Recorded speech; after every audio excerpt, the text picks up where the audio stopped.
Hi all, welcome back to the final whistle. It's match preview night then. The Foxes head to Lancashire tomorrow dinner time as they take on Blackburn Rovers at Ewood Park. The Foxes are on some fine form this season. Can they go and beat the Rovers tomorrow? That is the big question. I'm going to be joined by Jolly Ollie, the Blackburn fan. He's going to be joining me, giving me an insight into Blackburn Rovers.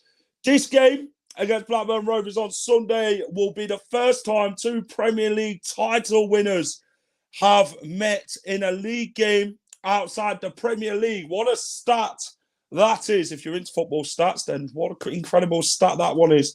Guys, as always, get involved. You know how it is. Hit the like button, subscribe to the channel as well. And let's have a look who's in the comments first. Callum's in. How are you, mate? Kason, how are you, pal? Sean's in. Joey Edits is in. Preston lost and Ipswich drew. So if we win tomorrow, then we'll be first. Yeah, at this minute time as we speak, Leicester City are second in the league. Some crazy results today. Preston losing 4-0 to West Brom.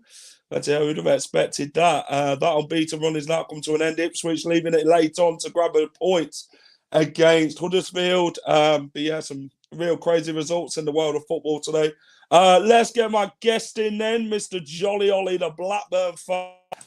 Let's swap us over. Ollie, how are you, mate? Yeah, good, mate. Good to see you.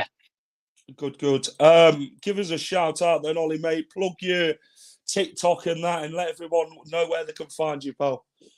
Yeah, if you're going to go over to TikTok, it's Jolly Ollie, BRFC.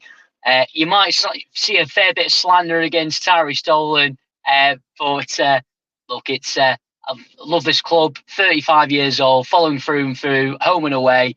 You know, go and give us a follow, give us a like, and hopefully as well. I do a fair bit with Rovers Reports, and obviously, you know, go over to their channel as well. Follow them. We've done some pretty amazing things. We've done some podcasts with Elliot Bennett, which is really interesting. We've got more lined up. So there's definitely more in the pipeline this season. Ollie, give me your best memorable Blackburn Rovers memory. There's a fair few. I mean, the one that sticks out like anything is 94, 95. It's winning the league at Anfield with Alan Shearer. And Luke, what we did, we lost the game, went from absolute devastation to finding out that West Ham had done the unthinkable and actually stopped United, relentless United, from actually gaining 3 points and making us win the league. I was only about 7-8 years old at the time, but old enough to experience it. And then you've got the League Cup at Cardiff, 25,000-30,000 Rovers fans. Basically bottom of the league in the Premier League at the time, 10 points off safety. We turned up against a Tottenham side who were quite bullish at the time. Still, yet again, hadn't won a trophy for a while. And do you know what? Andy Cole, Matt Jansen turned them over. But, lots of memories, sustainability in the Premier League for many years. And do you know what? As a fan, seeing them abroad, I think Rovers fans, especially in my era, would argue that we've enjoyed a lot, really, personally, considering the size of the club and where we've come from. Yeah, this weekend is ex-Premier League winners go at it at Ewood Park. Both sides, Blackburn winning it in 94-95, Leicester winning it in 2015-16. Two Premier League winners go at it for the first ever time outside of the Premier League in a league game, Ollie. What a stat. I can't hear. You can't hear me. It must be your end then. Yeah, there we are. Sorry, mate. Sorry about that, mate. Sorry about that. But anyway, what did you say there again, mate? I said it's the first time ever 2 Premier League winners have gone at it in a league game outside of the Premier League. Do you know what? I think we've had this sort of side chat. Respect to Leicester. I would never sit here and say that Rovers' achievement back all those years ago was better than Leicester City. Leicester City did the absolute unthinkable, 5,000 to 1. The squad only losing 3 games that season. It was, I must admit, seeing them do what they did on a shoestring was brilliant, and take nothing away from it. I always hate the argument where you get other fans of the Big Six saying that, well, if City would have been on form and Liverpool would have been on form and Tottenham, etc., then Leicester never would have got it. But, losing 3 games and look at the teams that you beat, what an extraordinary season. So, at least you can say in your lifetime you've seen your team not only play in the Champions League, but win a Premier League title. And I will take that to my grave as well, even though I was only young to experience it. Yep. Ollie, talk to me about the opposition, Blackburn Rovers. Talk to me about your summer transfer window, how things have gone this season under John Dole Thomason. Talk to me about Blackburn Rovers as a whole. The expectations this year, for me personally, off the back end of what the last couple of years have been, really. And I think this is from purely a financial point of view. And I think the ownership model at ours has always been quietly spoken about. But this season, we went in early doors and got 3 signings in, which we were promised by the recruitment team. Because in the January of last season, unfortunately, we were trying to get Lewis O'Brien over the line, which was going to be quite a coup from us from Nottingham Forest, but it didn't go through, purely down to lazy paperwork on our side. So they had to come out early doors and get signings in. Sigurdsson has been showing up the last couple of games. Rovers fans are very excited to see what he can do. He comes with Champions League pedigree and playing for CSK. And yes, be it a couple of clips on YouTube, he does look, really good on the ball, really likes to drive at defences. And he actually has shown that in the last 2 games, and that's coming back from injury. So there's definitely more to come from him. Now, Lennis, he's going to be out, but he seems to be like fiberglass at the moment. He is always injured, but Plymouth speak highly of him. And in games that I've seen, he may end up to be a good player, but we need fully fit. Tronstad, it's a line we've got from the Dutch league. I find it hard to pronounce the league, to be fair, sometimes, and the team. However, he's only just really adjusting. Otherwise, Andrew Moran, we got in from Brighton. I think if you see how Brighton play at the moment with their very expansive football, he's actually been a pleasure to come on board and watch. And to be fair, we've had players like Dylan McCarnday, who were nearly pushed out last year, come back in and look like a very good team player. So a lot of good prospects to come, through the ranks at Rovers as well. What was your thoughts on Diaz leaving and some of the other players?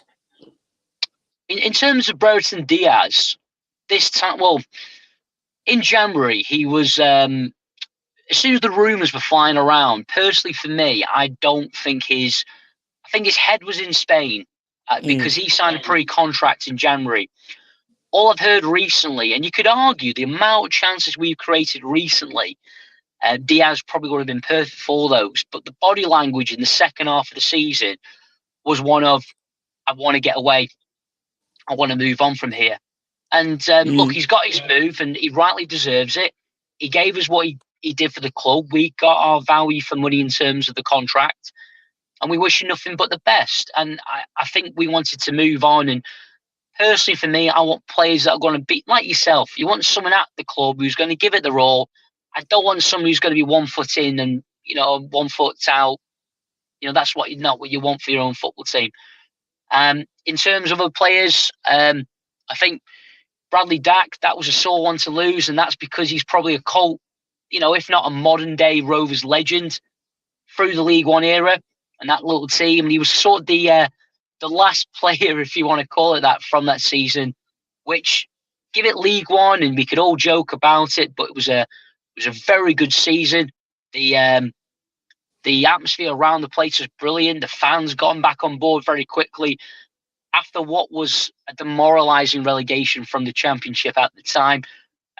You guys know that yourself from being in League One and how that can affect you. But bounce back ability, as the Indawi used to say, we came back strong and sustainably been in the Championship now for many years. But Bradley Dack had 2 ACLs, and for him to come back and even play football is a miracle itself. But John Dale Thompson has brought a style of football to Rovers recently. It's taken a while. It looks so comfortable, easy on the eye. It's a pleasure to watch. And unfortunately for Dak, I think purely down to injuries and fitness, I think JDT was looking for someone that could be more reliable and probably a bit more fitter. But you do, yet again, you wouldn't find a single Rovers fan that wouldn't think the best for Bradley Dack. Yep, agreed. Last weekend, you lost 4-3 at Portman Road. Give me your initial thoughts on that defeat to Ipswich. How did you feel Blackburn played in the game? First half, we just weren't ourselves. All over the shop, defensively, not a unit.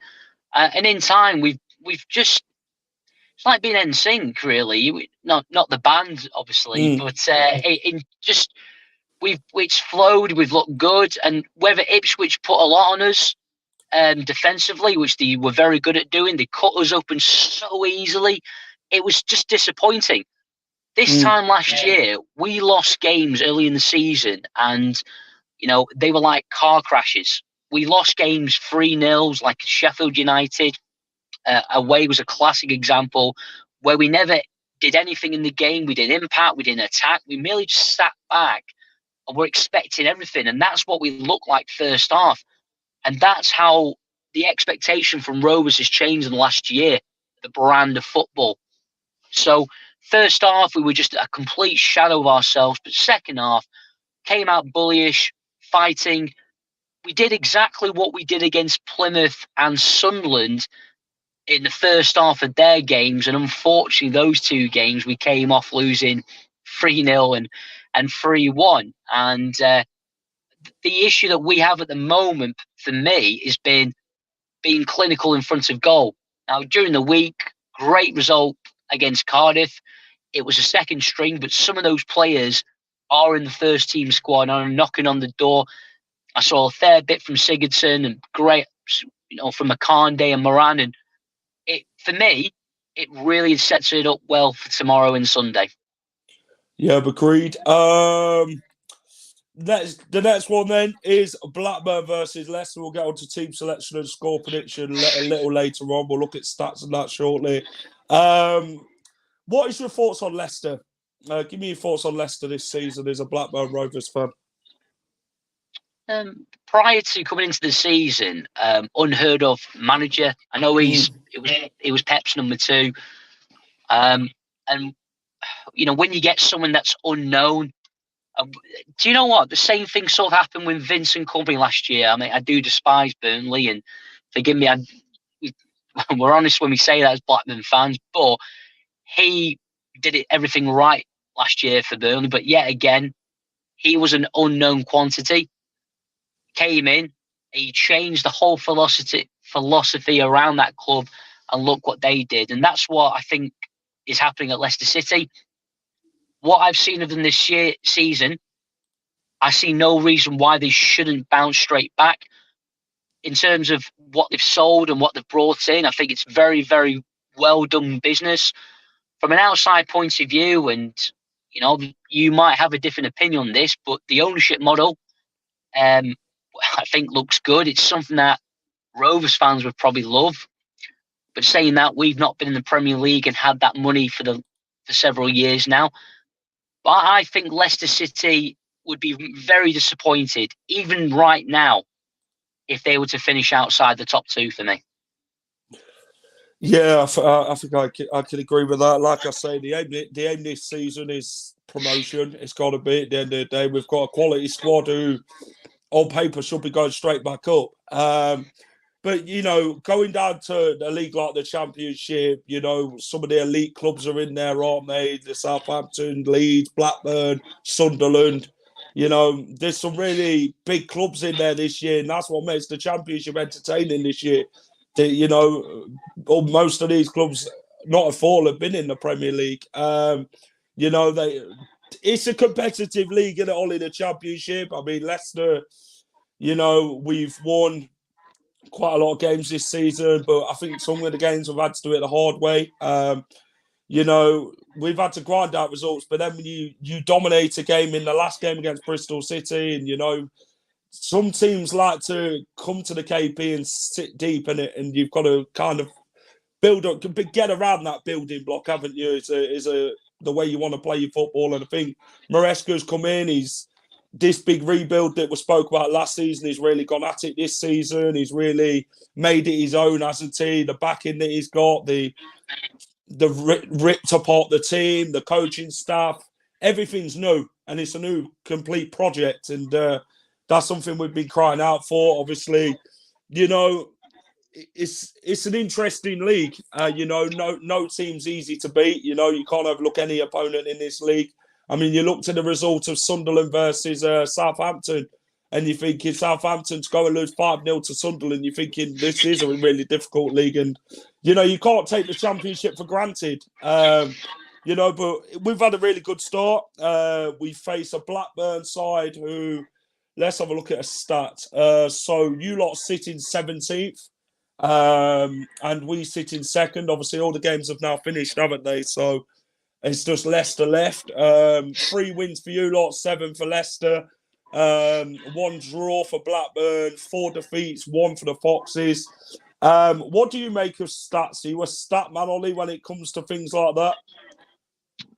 I mean, it does have credibility, doesn't it? Like, you can never completely squash it. I mean, I hate this one that we've had this year about the amount of possession, the amount of chances that we've had, but ultimately the stat that does matter is putting the ball in the back of the net. Is really the one that really cares. I think even last year, Rovers went on a period of 4 or 5 months without even drawing a game. But at the same time, if we weren't drawing, we were winning or losing. And it was, you know, it was a very quite balanced up until around about January, February time, when the next thing, you know, we still got 5, 6 games draws in a row.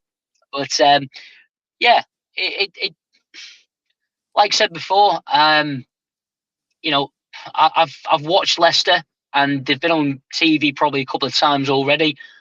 And you'd have to be really naive to say that they don't look not the finished article, but they don't look the real deal nearly. And the football is very attractive. I remember when we played you two, we played you lot, sorry, in the FA Cup last year. I'm sure a lot of Leicester fans will remember that maybe.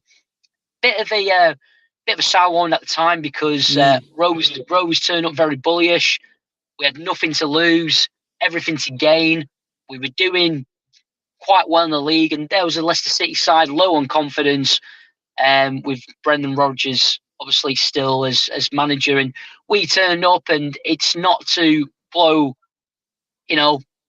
our own trumpet, as they say, but we played amazing that night. Everything that we wanted to achieve from JDT's point of view, the style of football happened that night. When you turn up to a Premier League side at the time and you can make up to 20 chances and play the way that we played, and I still remember Gallagher's goal, the second goal from Simonics. Gallagher runs all the way back to the halfway line, tackles the left back, brings the ball up, and Simonics puts it away. And it was just it was. I was even shocked. I was absolutely. It was the best game, and if ask any Rovers fan last year, the best game we saw of the year. But that's a shadow now. That's in the past. And if you look at, especially the Southampton game and how you boys played, you know, as much as I'm relishing the opportunity tomorrow, I do think playing teams like yourself who can really play well on the counter attack and know the spots to hurt people, it's going to be an exciting game to be a part of. Yeah, I think this is a game where both sides like to keep the ball, don't they, Ollie? You know, possession-based, you know. But like I say, Leicester's got to be clinical tomorrow. They've really got to go and take advantage of Blackburn's weaknesses. You know, if you watched us against Southampton, we looked really good on the ball. We can move the ball. We made 33 passes before making the Ndidi goal happen. And like I say, Blackburn will be tough opponents. They will push Leicester to the limit, to be fair, I feel. You know, Blackburn are scoring goals. So I don't think you've ever gone into a game this season where you haven't scored goals. So that's one thing you've got to take into notice of Blackburn, that they can score goals and they can hurt you. We're like they have other teams this season. I don't see with Leicester, we're not really a clean sheet sort of team. You know what I'm saying? We've obviously got a few this season, which you could say is a massive improvement from what we was getting like last season and that. And Blackburn, you know, we want revenge this time round from that FA Cup defeat. That's exactly how it is. You know, we want to beat you on your turf like you beat us on ours. But no, it's going to be a good game of football. Leicester's got a good away record in the league this season, and hopefully we can keep that going. But then you look at the key players in this game. You're obviously looking at Smodics in that, who can really turn the game in Blackburn's favour. And then you look at Leicester and you're looking at Harry Winks in there, Mavididi, Jamie Vardy. He loves a goal against Blackburn Rovers. Scored on his last 2 times to Blackburn Rovers. And his first ever league goal for Leicester was against Blackburn Rovers, Ollie, mate. I know you beat us that day, 2-1. But yeah, Vardy, this one will want one over you on you again. So obviously he's been good games between Leicester and Blackburn, and I think tomorrow will be no different. Like I say, Sky don't make it any better, do they? Putting it on TV at bloody 12 o'clock, and it's a crazy one, isn't it? To when they do make these times for bloody Sunday games, you know, you expect it to be like at 2 o'clock or something, not bloody 12 o'clock, man. You think, for God's sake, really that early? What did you actually make to the televised thing, Ollie? What are your actual thoughts on it? With like when they actually put it on TV, Blackburn's not got the greatest reputation for terms of fan base, and all this does it gives people options, which is, if it's weather like it is at the moment, I'm going to stay home, I'm going to watch the game, and then I'm going to crack on with Sunday roast, and that'll be it.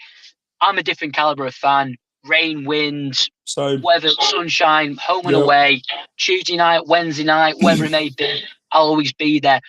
But it kills football. The Sky red button and all these fit options, it just kills football. The League Cup, you know, Blackburn, I think, do good prices. So I don't, you know, when you drop games like this, and originally was set up for a Saturday, there are people that make bookings via train. There might be hotels. There might be a lot of things.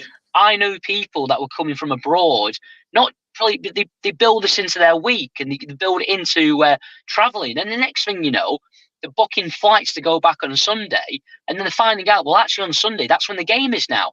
Yep. And it's ridiculous. And Sky literally just take advantage of fans, and they just have nothing. They've no morals whatsoever. The only reason he gets a 12 o'clock kickoff is because Super Sunday will be showing 2 and 4 o'clock. And it's just purely for viewings. And no, I'm not all for it. I would rather this be at 2 o'clock, probably behind not closed doors, but take it away from TV. Give people the options, go and watch it on the EFL channel, whatever it may be. But no, Sky ruins football. Yeah. Let's have a look at this one then, Ollie, mate. Championship head-to-head, played 4-1 to Blackburn, 2 to Leicester, 1 draw. What's your most memorable game apart from that FA Cup win? Oof, now you're telling me. I'm showing my age here, aren't I? I mean, the most memorable one for me, what I can remember playing Leicester City in the 2003-04 season. Blackburn had an old mustard kit. We were playing Leicester on a Sunday. It was a 4 o'clock kickoff.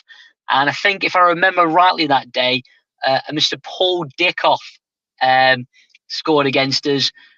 And I'm sure we might talk about Paul Dickoff. And Blackburn fans definitely remember Paul Dickoff. I think the way to describe Paul Dickoff would be like a Rottweiler. He was it was 3 foot tall, the size of a hobbit. But you know what? He just hound you all game. Nothing special, but the work rate of the boy was brilliant. and he's even though it was only 2 seasons at Rovers, he is well regarded within the football club, and that's probably the only one I can really remember. If I'm going back further, I can remember playing Leicester when they got promoted, going to Filbert Street. I remember Mark Hughes scoring in 2002. I think that was when Leicester were, I think probably it was the only team that Rovers, with it, we were the only team that year that didn't get a win against Leicester City, but that was a very poor Leicester City as well. And that was at Filbert Street, which, if you look at grounds, Filbert Street was a lovely little ground, and obviously all these new stadiums nowadays and all these bowls, if you want to call them that. But yeah, I miss stadiums like that. But yet again, prior to, say, the FA Cup, I don't think there's really been many times since then where we've had many opportunities against you. So absolutely relishing the opportunity. And it just so happens that we fall on the last game of the season away, and maybe, depending on where we're both at, it might be something to play for both of us. Yeah, obviously Blackburn were scraping around the playoffs last season, weren't they, Ollie? Just missed out narrowly, as Sunderland ended up going down the last day. It was, if you look back, there was a stretch of 10 games. There was a lot of them. There's, for example, Coventry City at home dominated the game. Should have put it to bed. Their keeper goes up, scores in the 97th minute. We then move 4 days on to the Preston game. All results go away. It's late Saturday kickoff. Samonic's curls one in. Absolute raptures. And then in the 97th minute, when all Ryan Hedges had to do was run into the corner and keep the ball, the keeper whacks it up. It falls to press and play, deflects and goes in. And we, played Burnley at home. Ashley Barnes handballs it. Should have been a penalty. And then the last game of the season, we turned up against Millwall. And yes, it was an exciting game, but it was too little too late. And within that stretch of games, we had opportunities to at least secure playoffs. And we were 4 points clear at one point. And it's just the same as what happened the season before. We were sitting top in the top 2. Maybe it was a lack of investment, I don't know. But we did have the squad in January to push on and at least get the playoffs. So, bitterly disappointing. We take stock at the, us next to other teams who have a much bigger wage budget, much bigger transfer funds.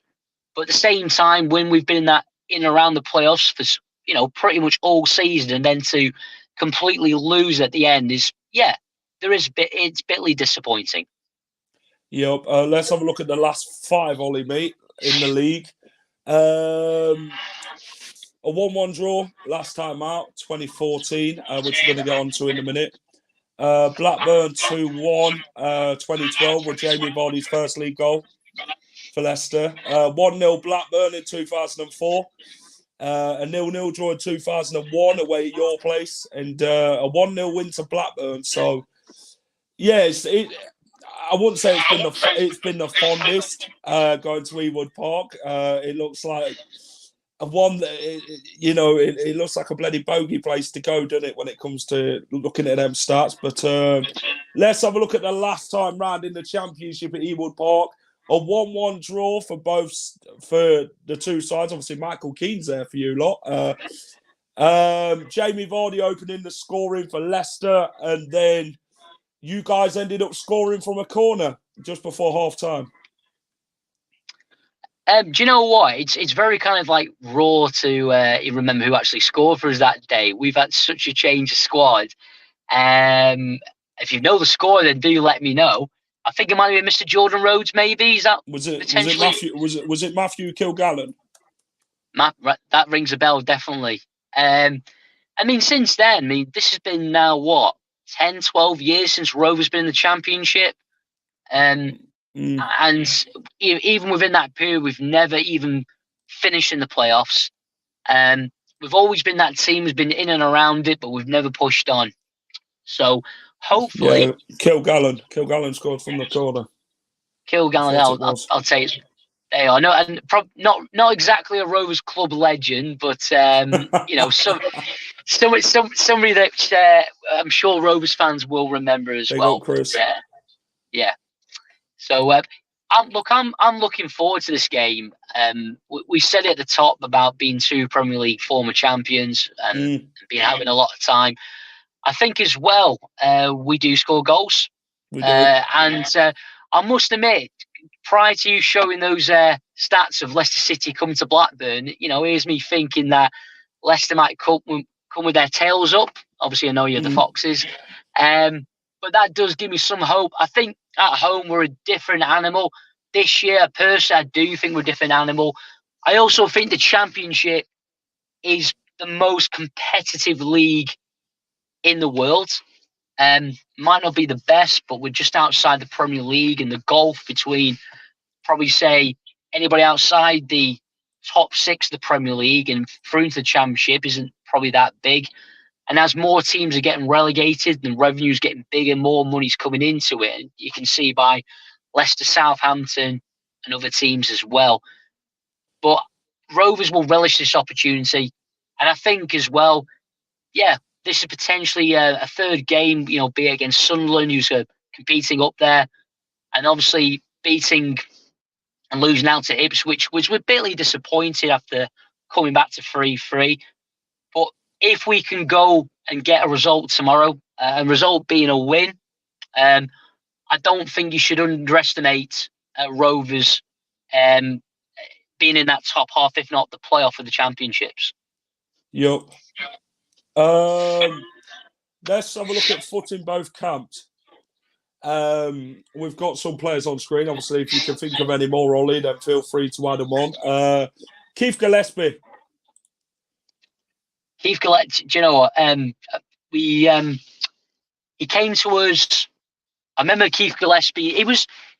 God bless the guy for coming out recently with all his troubles. He spoke about his gambling addiction. Which if anybody wants to go and check that out, I think it's a really good watch, by the way, and just shows you what footballers used to be like. We're not all human. Paul Merson as well spoke about it.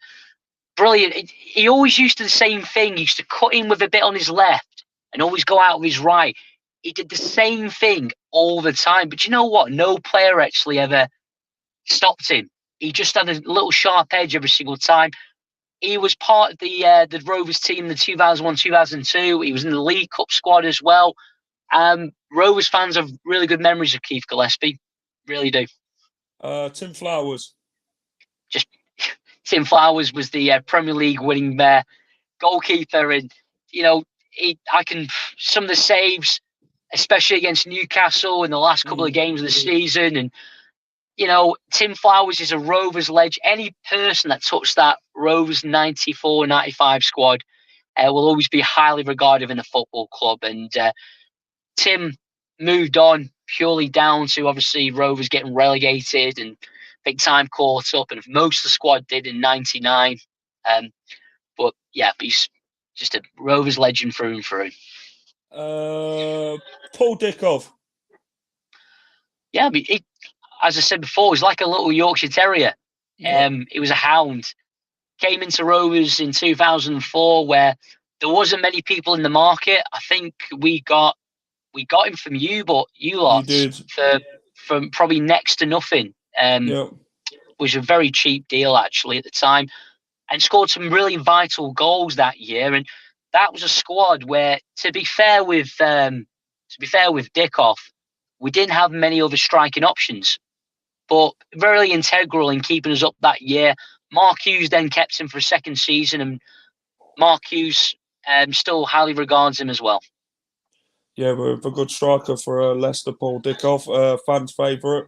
We had him in his first spell, and then at the back end of his career as well, when he did come back, but he played an influence in that League One side as well. He went on to win League One.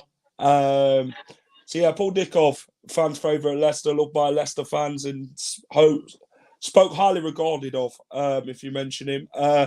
This fella, Robbie Savage. This fella, he was a nuisance, and he liked to wind players up. Let's be honest, and he did his bit. Let's be honest with Robbie Savage, right? Look, he wasn't the most gifted footballer. You you won't sit there and think, do you know what? He could pin a ball through the eye, the eye of a needle, as they say, or whatsoever. But he was just like I can't describe it. You'd rather have him on your team than not have him on your team. Yeah. Everybody hated him. He was the villain when you turned up. He came to us off the back end of going to Birmingham, and he just wanted to play for Mark Hughes. And we got him for sort of 2.5 million. And I can remember some of the stuff he did. But in terms of having a player, in terms of actually building a kind of just the dressing room just seemed a happy place. Every person said he was an absolute character.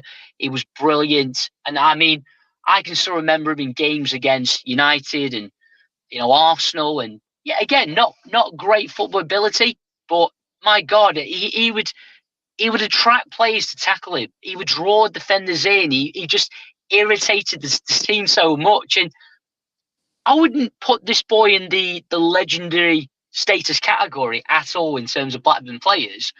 But if he turned up to Ewood Park, he would happily get a drink. No one would, everyone would give a lot of time to Robbie Savage. And for that sort of 3-4 year stint he spent with us, we have a lot of time for him personally. Yeah, he was a wind-up merchant, wasn't he, on the pitch? You didn't like going against him because you know what you're going to get. You're going to get sent off. And he was one of them who knew how to get reactions from players. I mean, if you've heard Dean Windas's story about him, then, the manager said to Dean Windass, don't let Robbie Savage go and wind you up. And he's done exactly that. And then at the end of the game, Jerry Taggart turned around and said, have you spoken to Robbie Savage? He said, oh, yeah, with his mum and dad. And then Jerry Taggart turned around and said, but they're not his mum and dad, because Dean Windass went looking for him after the game, up in the hospitality and that, and we're obviously going to try and have a go at Robbie Savage, and then, Robbie Savage has obviously gone out of it somewhere. And, he's a character, wasn't he, Robbie Savage? You either loved him or hated him. And he was like Marmite when it comes to football, and exactly one of them. You could only afford one Robbie Savage in your side. I think you bloody could, to be fair. He's a wind-up merchant who everyone would have had in their side, to be fair, to gain an advantage on the opposition. Paul Gallagher, I mean, this guy could take penalties, and this guy, what a player. He can score free kicks. One of the best penalty takers I've seen at Leicester City Football Club, the way he approaches the ball and scored the penalties, What a player Paul Gallagher was. What was your initial thoughts on Gallagher? Because obviously we signed him from Blackburn. What was your initial thoughts on Gallagher, Ollie? He was a young prospect that came through the academy. 2003, 2004 was sort of his year. Souness had him. Souness at times didn't really get along with players. I mean, Souness was from that sort of old era of football managers, different philosophy, culture. He didn't want players to be going off and doing book signings and, all these other little stupid things, fashion, whatever it may be. I think ultimately he fell out a bit with Souness. But I think Blackburn did try and get him back on many occasions when he was either at Leicester or I think when he was leaving Preston. I think purely down to finances. But the guy scored against Burnley a couple of times when we played for Preston. I think he did it for you as well. So we don't mind when anybody scores against the Dingles. We don't mind that at all. But a young lad which really could have shone at Rovers, but he's gone on to have a very good, successful career. And yeah, you must admit, he don't half take a penalty. That little kind of like walks away like he doesn't care. Takes 2-3 steps and turns 2-3 steps, and brilliant penalty taker. Brilliant.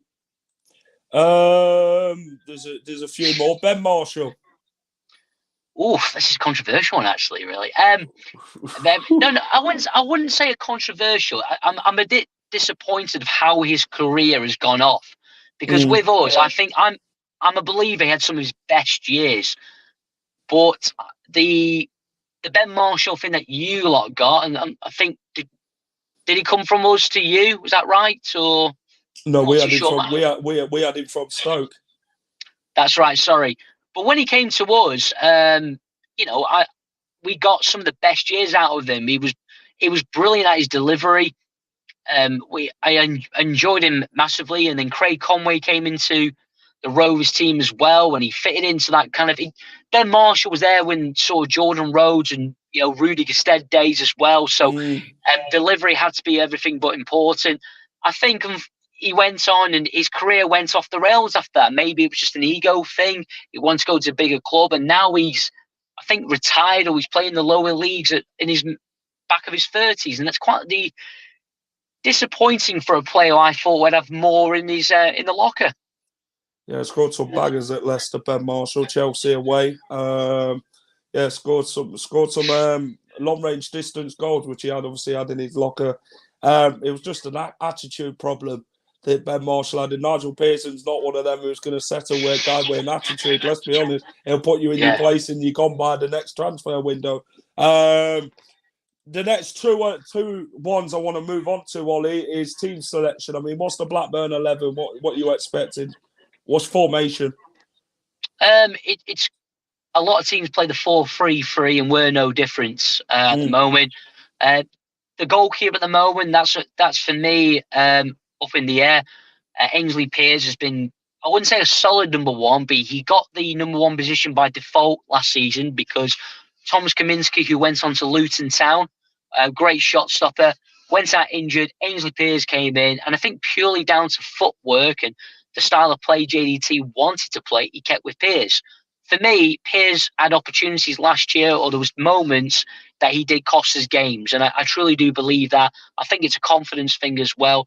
And this year as well, there has been I can understand if we all make mistakes in football. Well, players make mistakes in football. I totally get that, but this guy has made more than a handful of mistakes, and it's enough to give somebody else the opportunity. And Waldstedt, who we got in, who's got a bit of Swedish international pedigree, played on Wednesday. He's a bigger lad. He looks a bit more commanding when he comes out of his goal. I think needs the opportunity. The solid at the back with Dominic Heim, Hayden Carter. The right back situation, JRC, Joe Rankin Costello, I think may come back into the fold. And I think the only side I think we do, Harry Pickering plays the left back, and it's one of those where against Sunderland, the player that they had, I think it was a lad called Barr, was highly in his, had Pickering on tenterhooks all the time. It was very scary, especially running at him as well. But if he plays against players that play their sort of back to goal, he's a very formidable left back. Midfield wise, Adam Wharton, young 18-year-old, you could literally have a sniper on him and he wouldn't flinch. He does have some slight resemblances of Two Guy, if anybody does remember what Two Guy was like in Colt Hero. Lewis Travis would throw himself in front of a brick wall as a club captain. We love him for it. Sam Simonics, the thing with Simonics is he's just an engine. 110% every game. He looks like he cares, and that sounds a very quiet throwaway comment or an easy thing to say, but he looks like he gets it. He loves playing football. He wants to win. He's emotionally invested. Kind of what you see with maybe players like Jamie Vardy, who I think gets it with Leicester City, and that's how it feels with Sam Simonics. The front three, for me, you could throw into a Tom Bowler. I wouldn't have a clue, to be fair. And JDT likes to turn it around. But Andrew Moran's come in, young lad from Brighton. He's done really well, scored a couple of goals. Arne Stiggerson, lad that we've been crying out for, and he's starting to show it in the last two games. And up top, we've got no Sam Gallagher. So more than likely, it could really be a case of either Televic, who's a German lad we've got in quite recently, or it could very well be Dylan McCarnday at the front up on his own. But the 4-3-3 has been something that we've implemented even since the Tony Mowbray era, and we stick with this kind of play, and it's been a joy to watch personally. And we're now losing games, but I'd rather play the style of football and lose games than what it was last year, which was at times car crashes. Leicester, Hermansen, Vestergaard, James Justin, Ricardo, and Wout Fass. Obviously, Ricardo will obviously partner Harry Winks. I think Harry Winks is going to start. Dewsbury Hall, Wilfred Ndidi, Steffi Mavididi, Jamie Vardy, right wing. Will he go Abdul Fattah or will he go Casey McAteer? I'm not really sure on the right position, but it'll have to be one or the two. Casey McAteer has been a fantastic player this season. Scored quite a few goals for the Foxes. And yeah, he's really got that confidence under Enzo Maresca. So yeah, Casey McAteer or Abdul Fattah for me. The last one is Ollie. Score prediction, mate. I mean, what are you going for? I'm as Rovers fans, we're not that naive. We're not that bullish, as they say. We're not Leeds United fans, put it that way. But I would happily, and I do mean this, I would happily take a draw from this game. And I think that's going to be very like for like. I think a very entertaining 1-1. 1-1. I'm going 3-1 to Leicester. Before you leave, Ollie, give us a shout out, mate, where everyone can find you, pal.